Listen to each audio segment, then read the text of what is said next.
In this video, we will study the topic consumers equilibrium with utility analysis. First is the definition of consumers equilibrium. According to Tibor, this is O.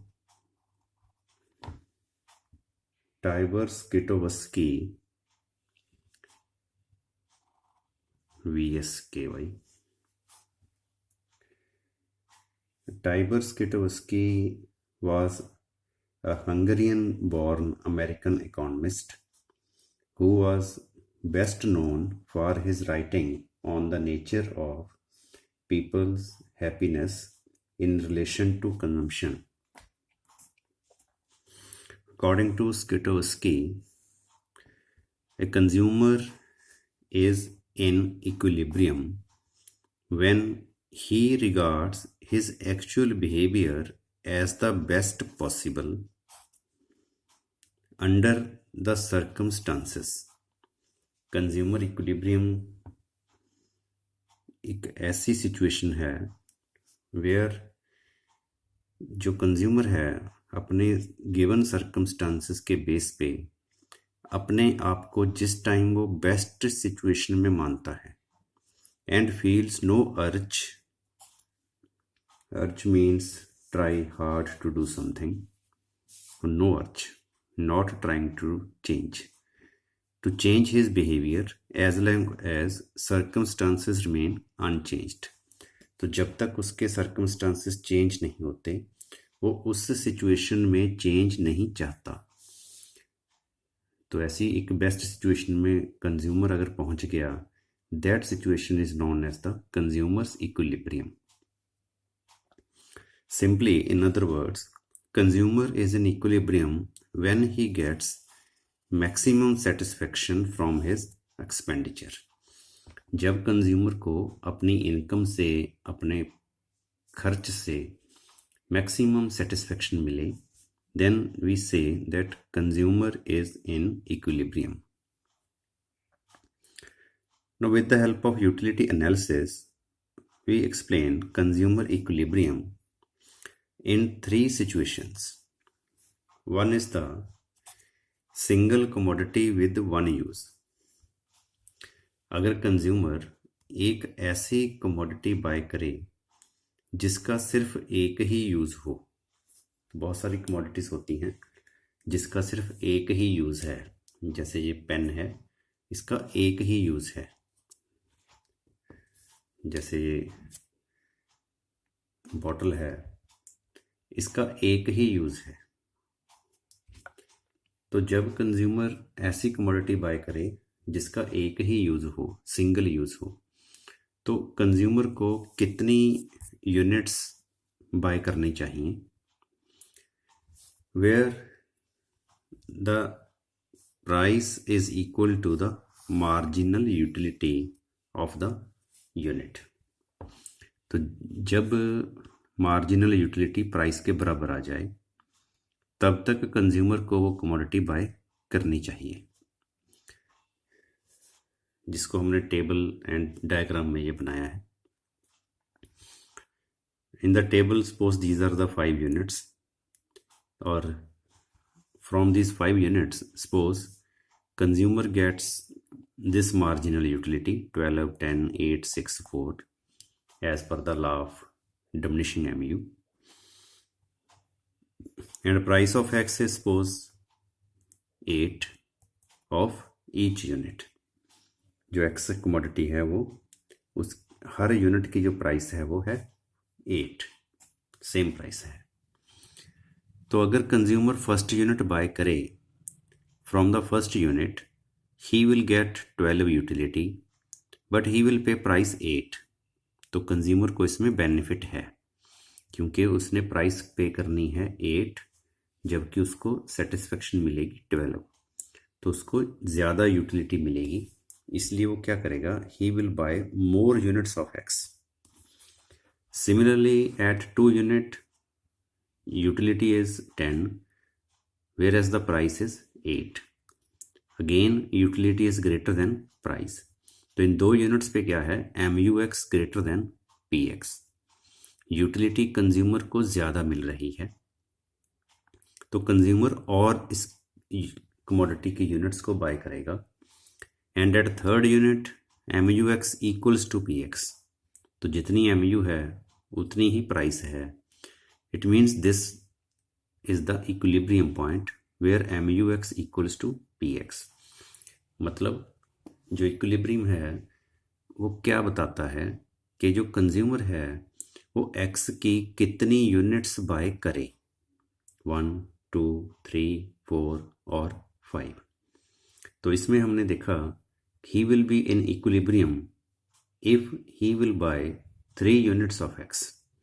अगर वो 3 से कम units bye करेगा, 1 और 2, then MUX will be greater than PX। और अगर वो 3 से ज़्यादा यूनिट कंज्यूम करेगा, सपोज 4 और 5 यूनिट्स, यहाँ पर अगर हम देखें eight 4 units MUX is 6 whereas the price is 8, तो MUX कम है, प्राइस ज़्यादा है। इट मीन्स जो कंज्यूमर को सेटिस्फेक्शन मिली वो कम मिली और जो उसने प्राइस पे की वो ज़्यादा पे की, इसलिए वो 4 यूनिट्स बाय नहीं करेगा। ऐसे ही 5 यूनिट्स वो बाय नहीं करेगा because satisfaction is 4 where as the price is 8। तो 4 एंड 5 के ऊपर क्या है, MUX जो है it is less than PX। तो 3 जो है it is the only point where MUX equals to PX। It means this is the point of equilibrium. तो इसको हमने इस डायग्रामेटिकली भी एक्सप्लेन किया है।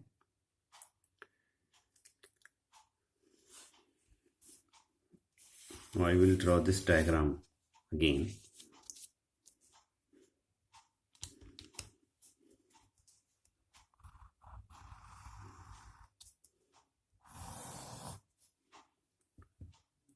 On horizontal axis we are taking X commodity, units of X.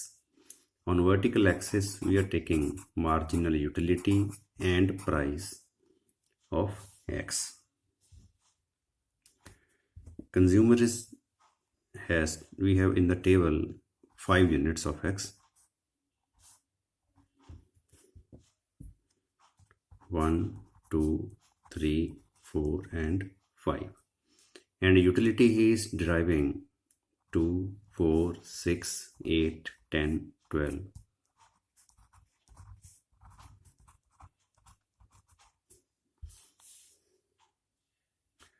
From first unit of X utility is 12.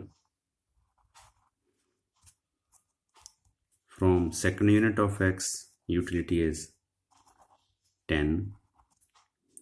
From third unit of X utility is 8. From fourth unit of X utility is 6. From fifth unit of X utility is 4. This is the MU curve, marginal utility from X. Now price of X is given. Price of X is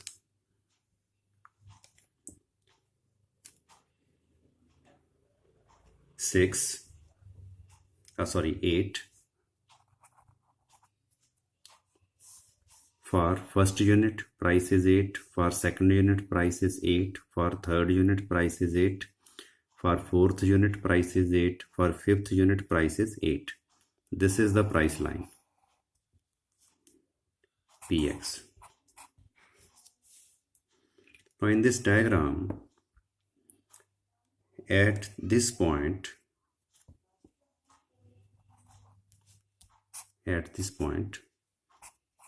MUX equals to PX. So this is the point of equilibrium and consumer will buy 3 units of X. Now before 3 units of X at 1 or 2 unit, if we check Suppose at 1 unit utility is 12 and price is 8. At 2 unit utility is 10, price is 8. So this portion shows that MUX greater than PX, and this portion shows that MUX less than PX, because at 4 unit utility is 6 whereas price is 8. At 5 units utility is 4 whereas price is 8. तो MUX is less than PX.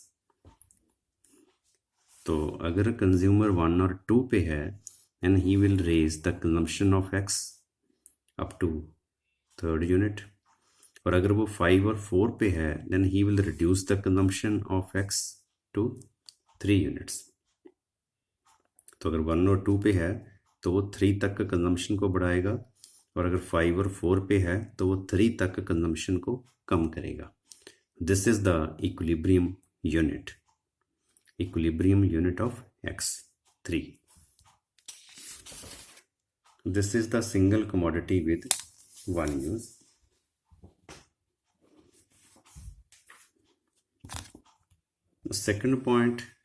Second situation is single commodity with several uses. अगर consumer के पास कोई ऐसी commodity हो जिसको वो multiple uses में use कर सकता हो, तो डिफरेंट यूजेस में कंज्यूमर इसको कैसे यूज़ करेगा ताकि उसको मैक्सिमम सेटिस्फेक्शन मिले. तो कंज्यूमर इक्विलिब्रियम क्या होगा? Let me take an example for this. Suppose consumer has 5 units of X that he can use in 2 uses A and B. Consumer के पास सपोज X है जिसको वो A and B 2 यूजेस में use कर सकता है, and consumer has 5 units of X. अब अगर वो सारी ये जो यूनिट्स हैं X की 1, 2, 3, 4, 5, marginal utility of X in A use. अगर कंज्यूमर सारी X A में यूज़ करे तो उसको जो यूटिलिटी मिलेगी, सपोज इट इज़ 12, 10, 8, 6, 4. और अगर कंज्यूमर X को B में यूज़ करे, MUX इन B यूज़, तो उसको सपोज यूटिलिटी मिलेगी 10, 8, 6, 4, 2. जो कंज्यूमर है, consumer knows this utility table. Consumer को इस यूटिलिटी टेबल का सपोज पता है कि कितनी यूनिट कंज्यूम करके उसको कितनी यूटिलिटी मिलेगी.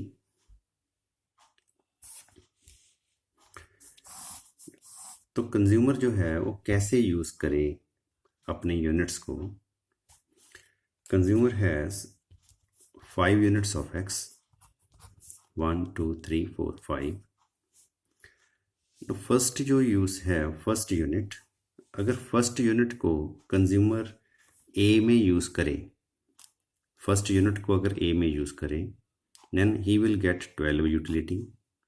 अगर B में यूज़ करे then he will get 10 utility. अब 12 इज ग्रेटर देन 10, तो consumer will use first unit of X in A use. Now second unit of X, if consumer uses second unit of X in A use then utility will be 10, क्योंकि A use में J होगी second unit. और अगर वो B use में इसको use करे तो B में ये हो गई first unit, utility will be 10. तो दोनों में 10 है. तो कंज्यूमर क्या करेगा, एक यूनिट को वो यूज़ करेगा A में, एक यूनिट को वो यूज़ करेगा B में. तो एक उसने A में और यूज़ कर ली, एक उसने यूज़ कर ली B में.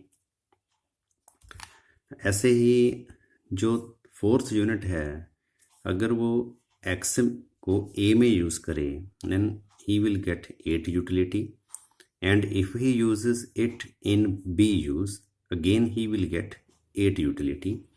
So 1 unit he will use here, 1 unit he will use here. तो एक को वो यूज़ कर लेगा A में, एक को यूज़ कर लेगा B में। तो A में उसने यूज़ की हैं 3 यूनिट्स, तो लास्ट A में हुई थर्ड यूनिट की MU, बी में उसने यूज़ की हैं 2 यूनिट्स, तो इसकी लास्ट यूनिट हुई सेकंड, तो सेकंड की बी की MU, both are same. MUX in A use equals to MUX in B use equals to 8. This is from third unit, this is from second unit.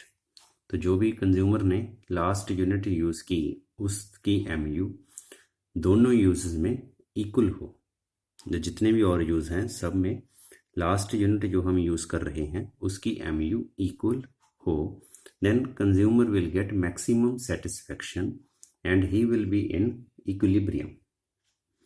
अब इसके में ऐसे अगर consumer अपनी कमोडिटी को यूज़ करे 3 units in A use and 2 units in B use, then he will get maximum satisfaction. देखो कैसे, by consuming 3x in A use, satisfaction क्या है, 12 plus 10 plus 8 equals to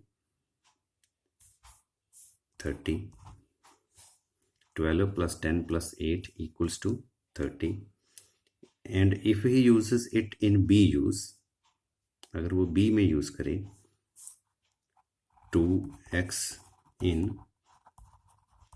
B use, then utility is 10 plus 8 equals to 18. Total utility from all the 5 units is 48. If a consumer uses x in any other way means here consumer is using 3x in A, 2x in B. तो अगर वो 3x की जगह suppose यहाँ पे कुछ और कर दे, 2 कर दे, 1 कर दे, 4 कर दे और यहाँ पे कुछ और कर दे, तो जो सेटिस्फेक्शन होगी टोटल जो यूटिलिटी होगी that will be less than 48। For example अगर हम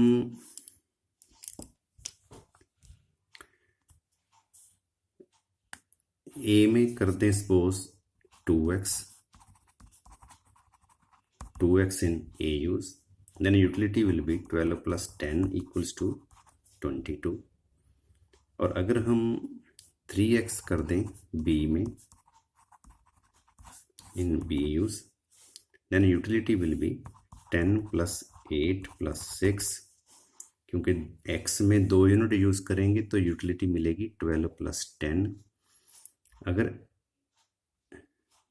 A में 2 यूज़ करेंगे, अगर B में 3 यूज़ कर देंगे तो 10 plus 8 plus 6, this is 24 and total utility will be 46, and you know 48 is greater than 46.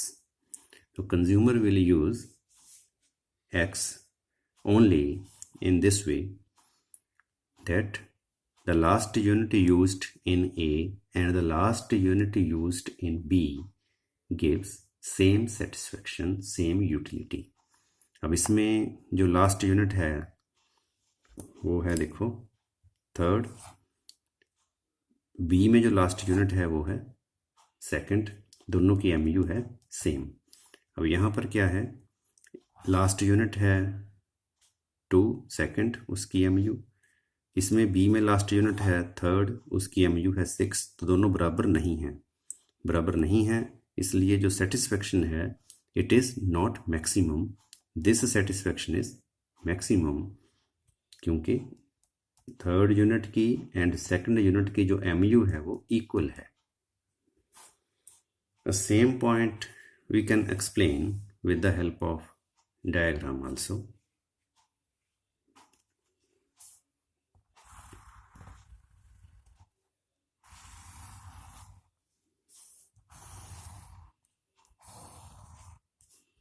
This is suppose A use, this is B use.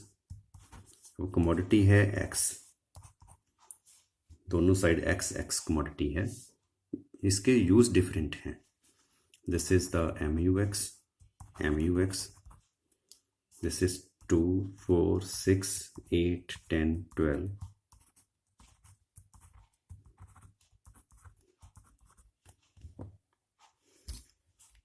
Same scale.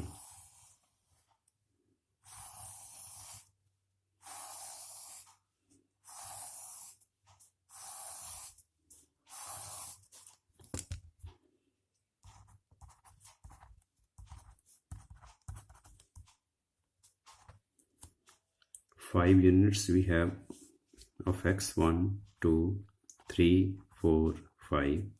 हमारे पास X की total 5 units हैं.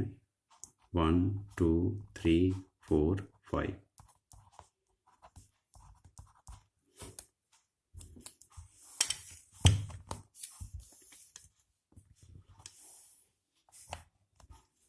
This is the complete graph paper.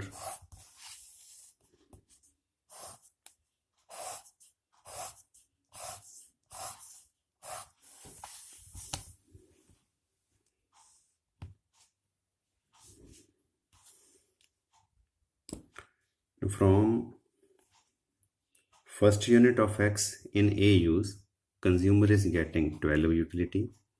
From second unit, 10 utility. From third unit, 8 utility.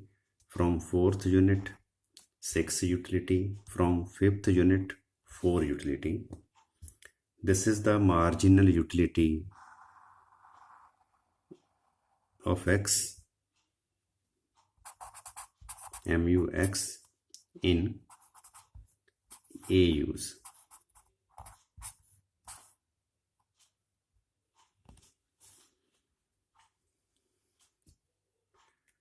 And in B use, from first unit, consumer is getting 10 utility. Second unit, 8 utility. Third unit, 6 utility. Fourth unit, 4 utility. Fifth unit, 2 utility. This is the marginal utility of X in B use. And decision we know that consumer is using 3x in A and 2x in B. Consumer is using 3 units of X in A and 2 units of X in B. And from 3 units of X in A, satisfaction is 8. And from 2 units of X in B, satisfaction is 8. So both satisfaction is same. 8 equals to 8. MUX in A use equals to MUX in B use equals to 8.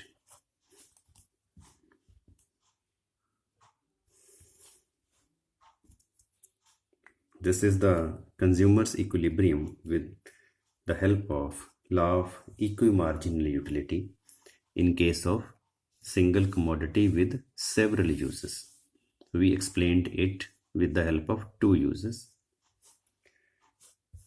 तो यहाँ पर हमने देखा if consumer will use his commodity in a different way अगर consumer x में 3 ए use में 3 की जगह 2 कर दे, 1 यूनिट कम कर दे, तो उसकी जो यूटिलिटी थी पहले 8 वो ख़त्म हो जाएगी यहाँ पे। और बी यूज़ में अगर वो 1 यूनिट बढ़ा दे, 2 यूनिट से 3 यूनिट कर दे, तो यहाँ पे 6 ऐड हो जाएगा। यहाँ पे पहले 6 नहीं था, तो जो कटा वो कटा 8, जो ऐड हुआ वो ऐड हुआ 6। It means loss is greater then gain, so it is 46। तो इसी पॉइंट को हम डायग्राम में शो कर सकते हैं। If consumer is reducing 1 unit of X in A and increasing 1 unit of X in B, तो A में जब कंज्यूमर ने 1 यूनिट कम यूज़ की तो पहले उसको सेटिस्फेक्शन मिलती थी A यूज़ में 30, अब उसको सेटिस्फेक्शन मिल रही है ए यूज़ में 22। तो अगर हम इसको डायग्राम में देखें, this portion shows 30, this is the 30 portion, 3 units तक और सारी यूटिलिटी के नीचे नीचे वाला पोर्शन। तो अगर हम 1 यूनिट कम कर देंगे तो ये जो बॉक्स है ये यहाँ तक रह गया, ये बॉक्स बच गया। तो consumer lost this much portion of the box, जिसको हम टेबल में बोल रहे हैं 8। This is the loss.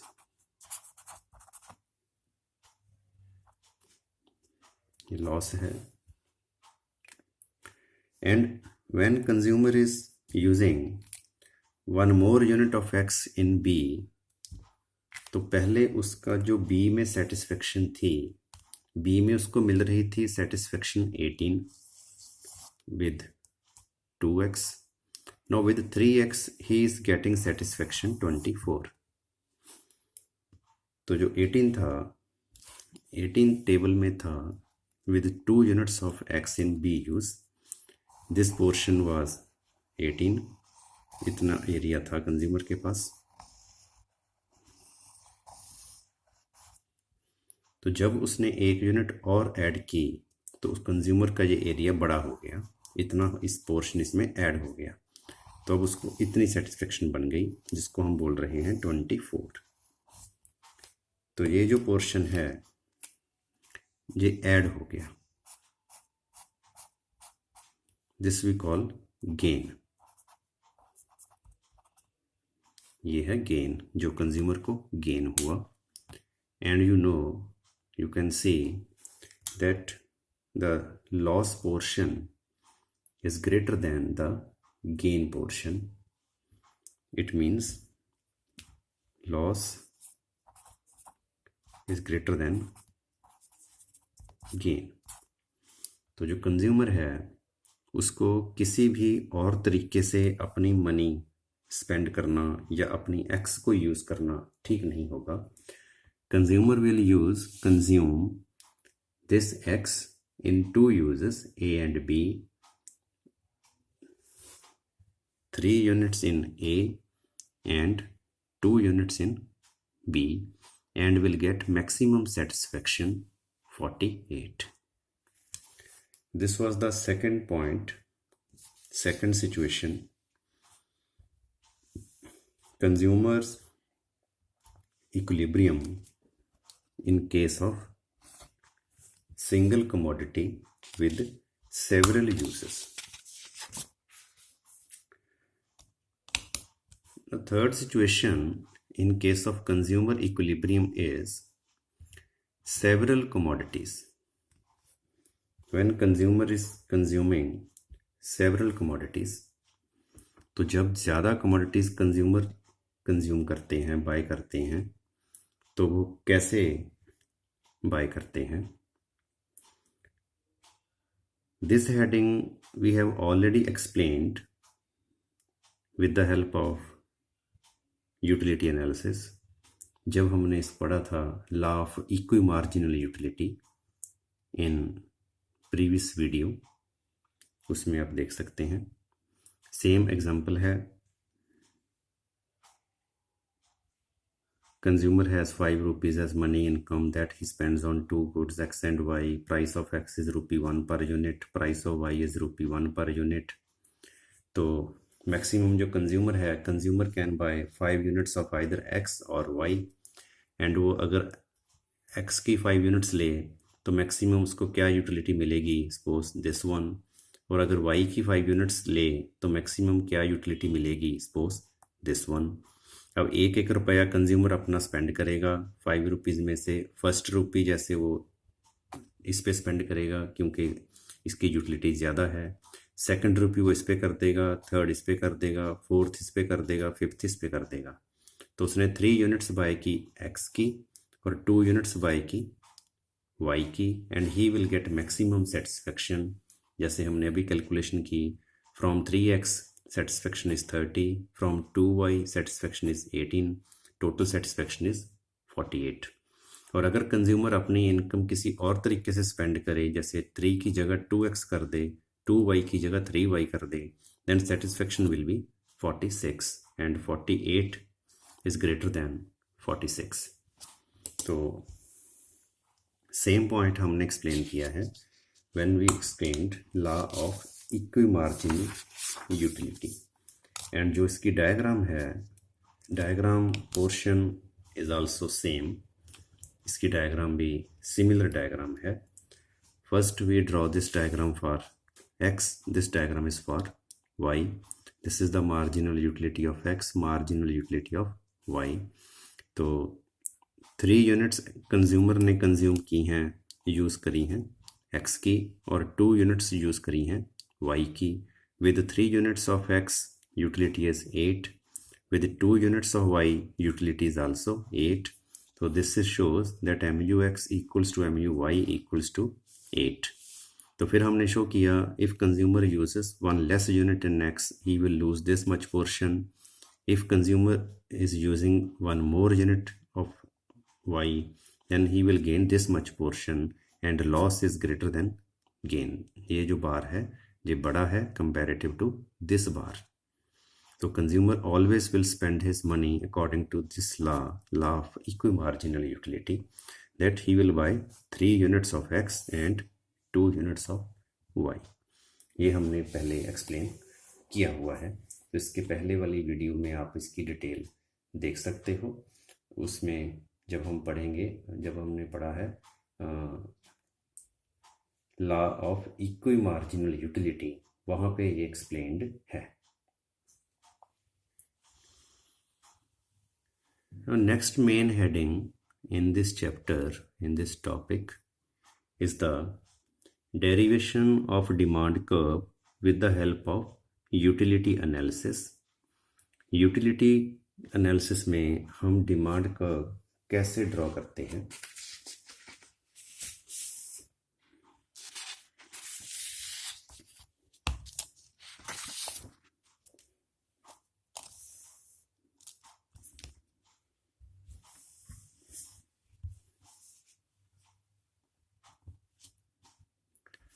In utility analysis, you know, there are 2 laws.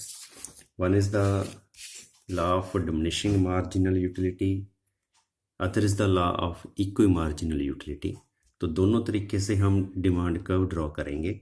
जैसे यहाँ पे है derivation of demand curve with the help of law of diminishing marginal utility, और फिर हम एक्सप्लेन करेंगे demand curve with the help of law of equi marginal utility.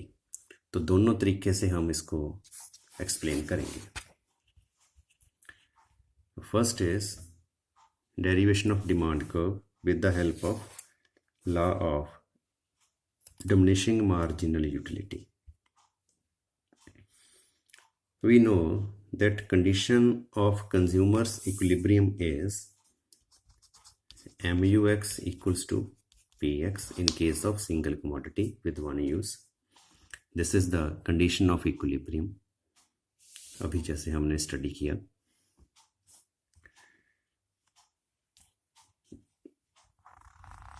To explain demand curve with the help of law of diminishing marginal utility, we are drawing two diagrams. In this diagram, we will draw marginal utility curve, which is the downward sloping. This is marginal utility curve, and you know marginal utility curve may be positive above zero, maybe at zero, maybe negative below zero, but it is downwarding. Downward होती है ये, sloping downward from left to right because of law of diminishing marginal utility.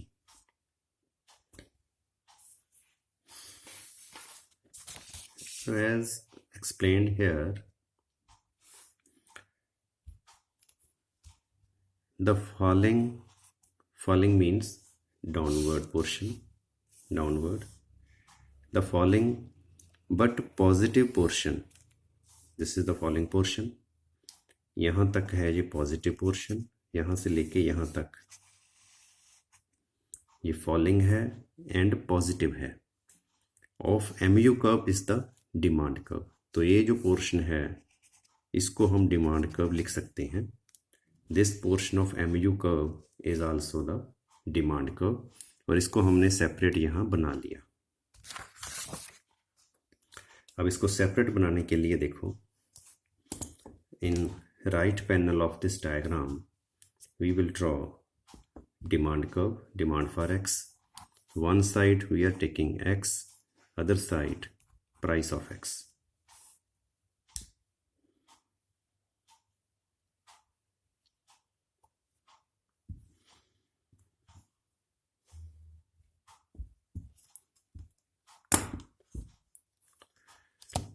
So falling but positive portion of MU curve is the demand curve. Same diagram we will draw here. तो same बनाने के लिए हम क्या करते हैं, यहाँ पे वैल्यू देखते हैं इसकी। दिस इज 1 2 3 4, तो 4 तक ये हॉरिजॉन्टल एक्सिस पे एक्सपैंड हो रहा है, and vertically it starts around at 5। तो अगर हम यहाँ से देखें 1 2 3 4 5 तक ये वैल्यू जा रही है, up to 5। This is the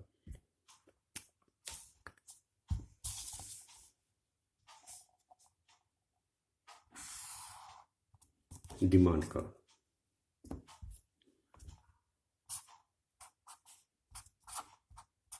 demand for x, falling but positive portion of MU curve. Now we can explain this. अब ये जो रिलेशनशिप है कॉज एंड इफेक्ट का रिलेशन, MU का कारण डिमांड कर्व है, डिमांड कर्व का कारण MU है। This is the circular relationship. तो हम पहले इसको और बाद में इसको भी एक्सप्लेन कर सकते हैं, या फिर हम पहले इसको बाद में इसको एक्सप्लेन कर सकते हैं। For example, suppose consumer is consuming x1 units of x and he is getting M1 marginal utility. Suppose this is point E1.